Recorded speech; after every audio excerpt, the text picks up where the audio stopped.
We on Saturday went to Hull, to the Alam Sports Arena at the University of Hull, which if you try to look for, you won't find it. There's no signs whatsoever.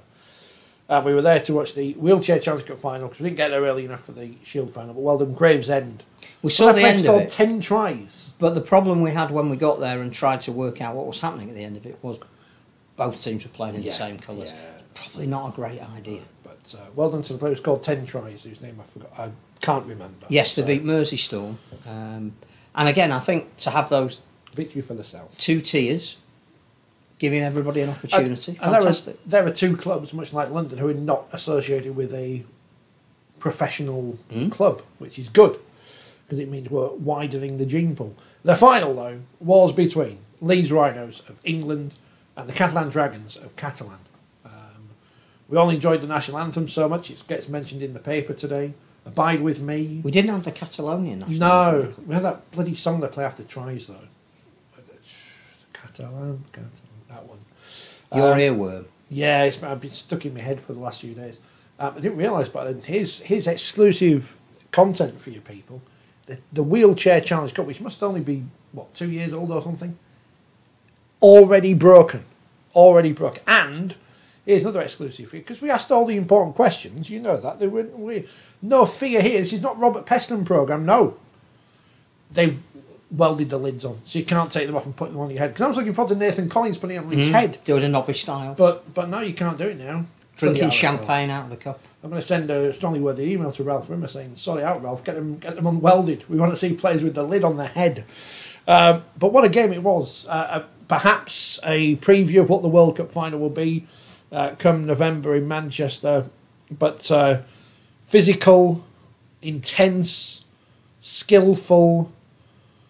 I mean, we were wincing up at the balcony because when they bash into each other, they've told us now it doesn't hurt. It's just bashing, it's wheels bashing into each other. It doesn't hurt, but it sounds great on the telly. And Leeds, as it is their want to do, won the Challenge Cup for the 3rd time, and it was great. It was a great afternoon. Great afternoon's entertainment. I don't think I've ever seen it. We're still getting to know all the nuances. I think you've seen more than I have. I've seen 2 games now live. I don't think I've ever seen a game where players were thrown out of a chair as much, which was a testament to the physicality and the robustness of it. There's the genuine rivalry. We had the good fortune of talking to some of the players before and afterwards, and this is what we need to build up. The fact that there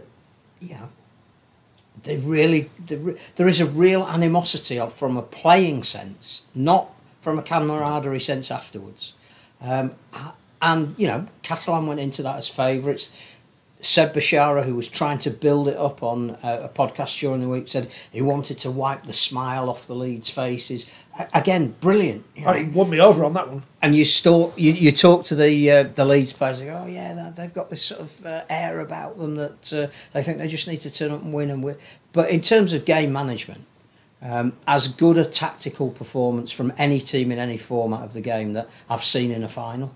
I don't know what the record is for gaining goal line dropouts in any form of rugby league, but Leeds must have set a record by turning Catalan round, and what would there have been, 5, maybe 6 in the second half, which is a testament to the immense accuracy of the kick, the desire and willingness of the chase, and the tactical awareness to stop your opposition from building an attack by continually turning them around. Reminiscent of the 2004 men's running grand final when Kevin Sinfield's aimed that entire 80 minutes to put the ball over the head of Leslie Vinacolo, turn him round and get Mark Calderwood in his face, tackling him. It was very similar.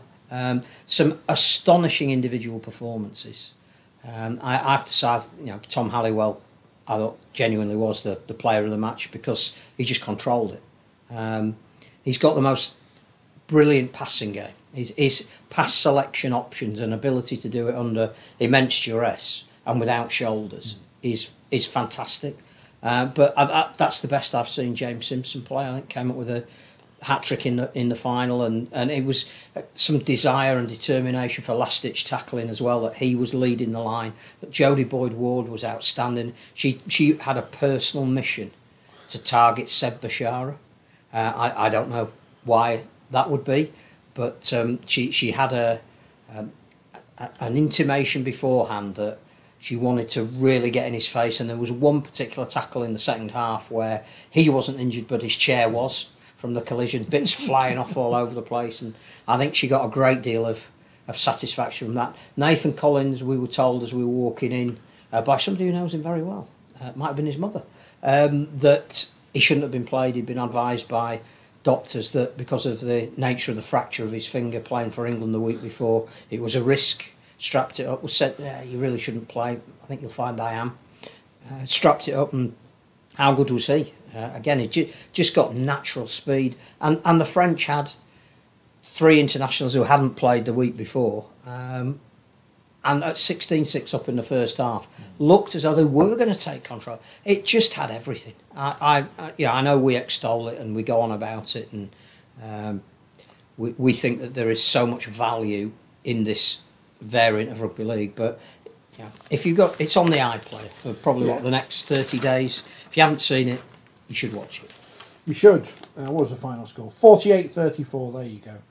It was a Josh, which Butler again is a lower scoring game to some of the ones that we've seen because of the intensity in there. I thought absolutely magnificent, and great to see Tom Coyd, the England coach, there checking out you some think players. Mr. Simpson might have been trying to prove a point to the coach there. Well, I reckon I forgot to ask him afterwards. He couldn't play a lot better. But I don't envy Tom Coyd now only picking 10 players for his World Cup squad, because there's some real talent out there at the moment. Assuming that Wales don't get to the later stages of the competition, if I'm a TV company, and I know Kyle Amell's doing really great stuff, I'll be getting Jodie on. I think she's a great speaker, and I think she'd do a good job during the World Cup on the broadcast side of things. The other thing about the Rhinos' performance that has to be mentioned, I think, apart from swapping, was it Butler for Cribbins? They'd swap twice. The other 4 players played the full length of the 80 minutes. Great game, great, really entertaining. I've never seen a team in wheelchair control the way that game was going to be played as much.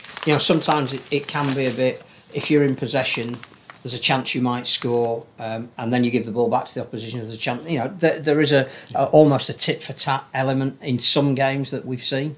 Or if a team is overly dominant, every time they get possession, they tend to score.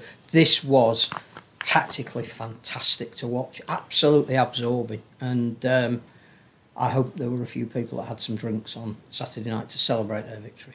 I compared him to this on Saturday. I'll do it again now because it's on the air rather than standing there at the side of the pitch. Nathan Collins reminded me of his performance in the game, a cross between Rob Burrow in terms of his speed and his determination and his thought processes, and Kevin Sinfield with his kicking, as you mentioned, 2004, 2014, the final against Cass at Wembley, where they just kicked Castleford to death. I mean, we talk about it is rugby league, but they sat down and they've got wheels, and that's the only difference. I mean, it's some minor difference. Obviously, Catalans got a penalty for having too many players on the pitch at one point, which was hilarious. But if we accept that the skills are generally the same and the idea of the sport is the same, then I think you can make the comparison and say that that's what it reminded me of, and he's so good. So good. It's so good to watch. It was magnificent. It was absolute.